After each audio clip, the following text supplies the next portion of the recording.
n'était pas entendu depuis un bon moment, mais il fait partie de ces dossiers.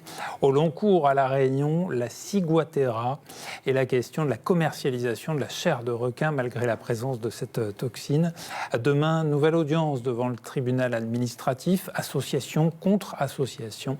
Les différentes parties expriment leur point de vue dans ce reportage de Morane Sacleux. Malgré les risques sanitaires liés à la consommation de la viande de requin, des associations militent pour relancer la filière.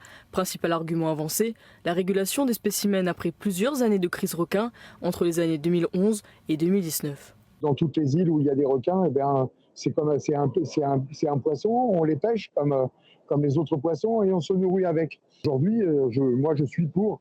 Parce que ça régule, aujourd'hui on n'a plus d'accident. Les requins qui s'étaient installés, parce que le requin bulldog c'est un animal territorial, les requins s'étaient installés sur la partie ouest de notre île, et donc on sait à quoi ça aboutit. A l'inverse, des associations écologistes s'opposent à la capture et à la commercialisation de la viande de requin. L'argument avancé est d'ordre sanitaire. Interdit depuis 1999, aucun traitement n'existe actuellement pour soigner la ciguatera. Il n'a pas été prouvé jusqu'à présent que manger de la viande de requin à La Réunion était sans risque.